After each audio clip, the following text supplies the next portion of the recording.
Hey, did you know that 80% of people who try traditional diets end up gaining weight back? Yeah, that's not exactly the success story that we're looking for, right?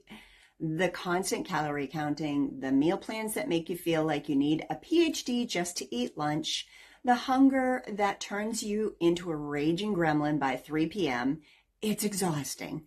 But what if I told you that there is a way to simplify your weight loss, one that doesn't involve tracking every single bite or eating 6 small meals a day like a rabbit? That's where intermittent fasting comes in, a surprisingly effective and shockingly simple approach that might just be the secret weapon that you've been looking for. At least it was for me.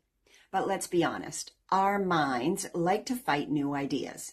Before we even talk about fasting and how it works, we need to address the biggest roadblock, our own mindset.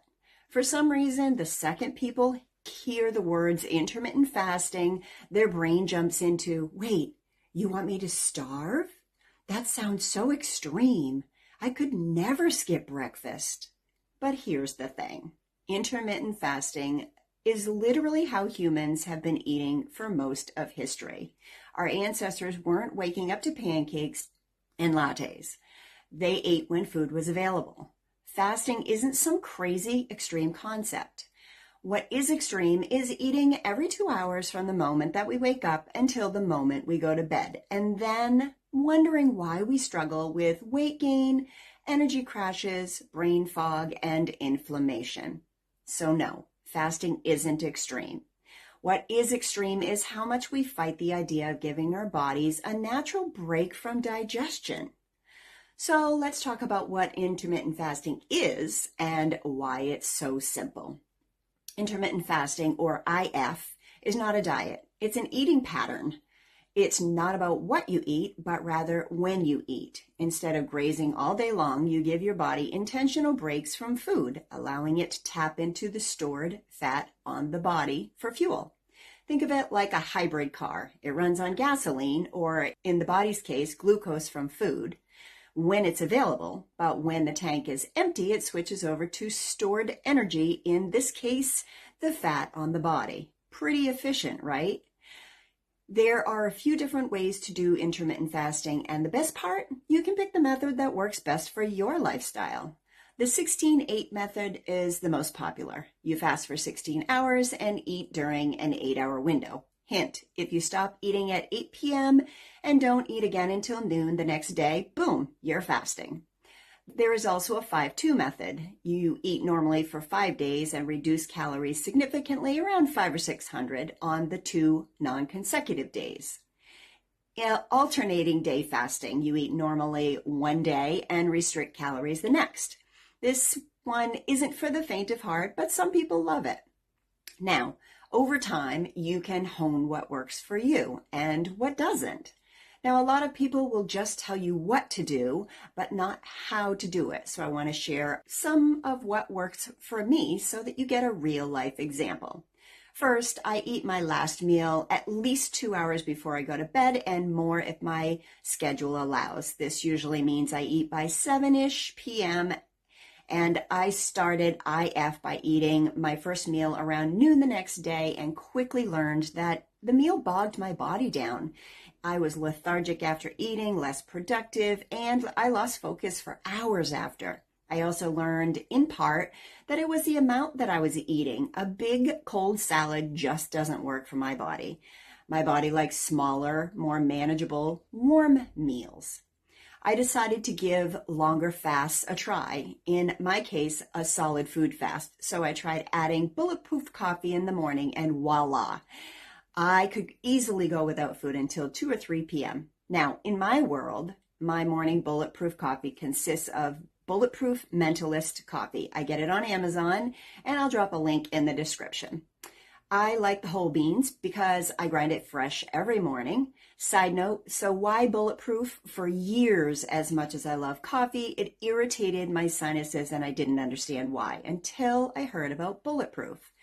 Most packaged coffees are contaminated with mold toxins during storage and transportation. Bulletproof goes above and beyond industry standards with their quality testing of every batch of coffee beans for mold toxins and heavy metals. And I feel a huge difference. As a matter of fact, if I drink any other coffee for more than a couple of days in a row, my sinuses are right back irritated again. So for me, quality matters, and it's got to be bulletproof. I also add bulletproof MCT brain octane oil, which I absolutely love for mental clarity. And I add a tablespoon of grass-fed butter. My favorite is Kerrygold, and I get it right at the local Walmart. I take this concoction and blend it until it's a frothy mug of goodness. Then that's been a part of my morning routine for nearly 15 years now. My daily IF program is basically to fast from 7 to 2. It's a 19-5 plan. And I often eat a small snack around 2 to satiate, and then dinner around 6 or 7. And that works for my schedule. Those who have followed my carnivore videos, my meals are now just that. But for nearly 15 years prior to carnivore, over the past few months, I ate a clean keto intermittent fasting plan, and it helped me maintain my weight and my goals. Now let's talk about the science of fasting and why it works for fat loss. When you fast, your body goes through a series of changes that makes it easier to burn fat, regulate insulin, and even boost brain function. Here's a quick breakdown. When we eat, insulin rises to help store excess glucose as fat. When we fast, insulin levels drop significantly, making it easier for your body to burn stored fat for energy. Fasting can increase human growth hormone, HGH, by up to 5 times, which helps fat loss and muscle preservation. Translation, you burn fat without losing muscle, a major win. Another bonus is cellular repair and autophagy. Fasting triggers a process called autophagy, which is basically your body's way of taking out the trash. Old damaged cells get broken down and recycled, which has been linked to longevity and disease prevention. This also means that it helps to deal with the excess skin as you lose weight. Metabolic flexibility means that your body gets better at switching between burning carbs and burning fat, which means more sustained energy levels and fewer crashes.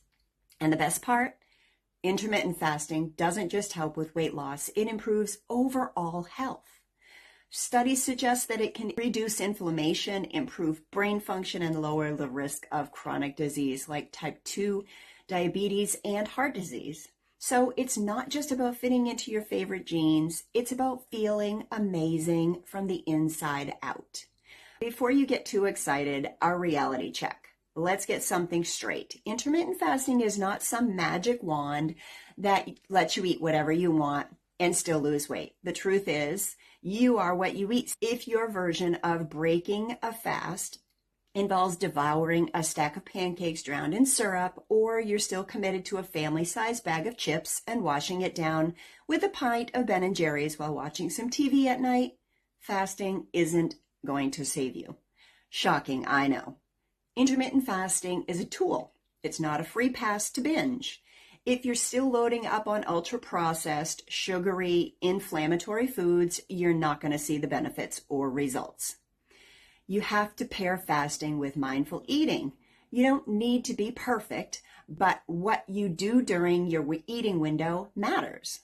Remember how I promised to explain the how-to part? If this all sounds great, but you're wondering, okay, Patty, but how do I actually start? Here's a simple 1-week experiment to dip your toes in. Step 1. Pick a fasting window. Maybe start with 12 hours, say 8 p.m. to 8 a.m., and work your way up to 14 or 16 hours by increasing your intermittent fasting window an hour every few days or as it feels right. Number 2, stay hydrated. Black coffee, tea, and water are your best friends during the fasting window. No sugar, no cream, just pure, clean hydration. Now, you want to give bulletproof coffee a try? Go for it. Number 3, eat nutritious, balanced meals. When your eating window opens, focus on whole, real foods, proteins, healthy fats, and fiber-rich fruits, veggies, and nuts. This is the basis of a clean keto diet plan. Step 4, pay attention to how you feel. Notice your energy levels, cravings, and hunger cues. Most people find hunger isn't nearly as bad as they expected, and it actually decreases over time. Step 5, don't be rigid. If you feel great, keep going. If it's not for you, that's okay too. The goal is to experiment and learn what works for your body. And my final thoughts. Is intermittent fasting right for you? At the end of the day, intermittent fasting is a powerful tool, but it's not a one-size-fits-all solution. If you tried diet after diet and nothing is stuck, this might be the missing piece. But remember, it only works if you work it. Fasting won't fix a broken diet, but it can simplify your approach to eating, boost your energy, and help you finally burn fat in a way that feels natural. Now, I'd like to hear from you. Have you tried intermittent fasting? And if you have, what was your experience? Let's continue the conversation in the comments below. And if you're looking to maximize your results, check out my next video on why I switched from keto to carnivore after 15 years and follow along in my meat lover carnivore journey. See you next time. And until then, be good to yourself and be good to others.